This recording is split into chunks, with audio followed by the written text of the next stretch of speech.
How often have we stood at the threshold of a doorway, ready to enter, and yet not quite?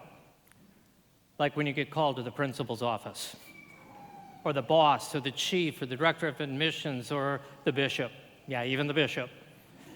Just a bit intimidated by what might lie on the other side of that doorway for us. We have an appointment with the doctor because the test results are in, and we stand waiting to go into the doctor's office, hopeful for good news, but fearing the worst. We had a fight. I don't even know what the fight was about anymore, but we walked out, and now we stand at the doorway to come back, unsure that what we said in anger will be forgiven. You want your parents to know, they need to know, you need them to know, but you stand at the door with that little bit of question that will their love for you be any less than it is now once they know? We stand at the threshold of those doors so often in our lives, waiting to get our grades, waiting for that call, waiting for life to get better, waiting to hear the heartbeat for the first time, waiting to graduate, waiting to retire, waiting to fall in love, waiting for the grief to pass, waiting for fear to loosen its grip, waiting for someone, anyone, to tell us it's going to be okay, waiting to die. We spend so much time of our lives at that threshold. When Mary of Magdala came to the tomb that morning, seeing that the stone had been moved away, she stood at the threshold of that tomb, filled with hope that he was still alive. The beloved disciple whom Jesus loved and Peter, they came running, pausing at the doorway, finally entering, still not understanding but believing on that threshold of hope.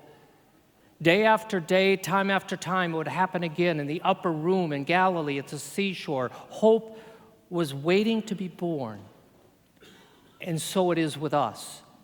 This morning, on this Easter morning, we stand at the threshold of hope. Because as Easter people, we not only celebrate and commemorate that so unexpected happening of that wonderful morning so long ago, but we are Easter people who believe now that even when we are surrounded by doubt, we trust in truth even when surrounded by lies and deception. We long for peace even in the face of violence. So on this Easter morning, my friends, we must no longer stand at the threshold of hope.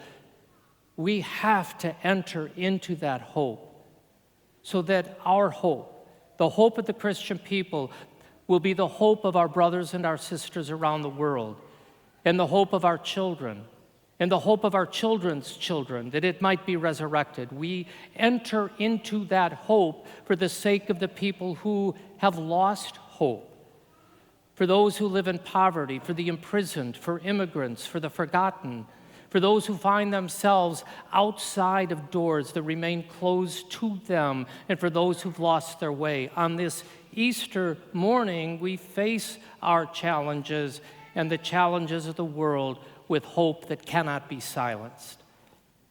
Because we are Easter people. And Easter people, for people who believe in the resurrection, we must enter the world with hope.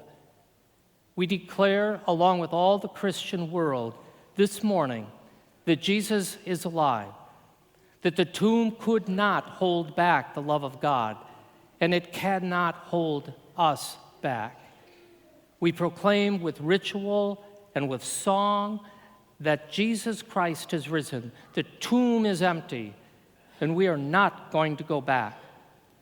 We know that even in the most confusing and doubtful of times, even in the most fearful of times, even in the darkest of times, God is still at work in us because Jesus is risen. There's nothing more powerful, nothing more courageous, nothing more truthful than Easter hope. With Easter hope, there's nothing to fear. With Easter hope, love and acceptance and forgiveness and mercy will always win, because Jesus Christ has risen, and so must we. Hallelujah. But that Easter hope, my brothers and sisters, does not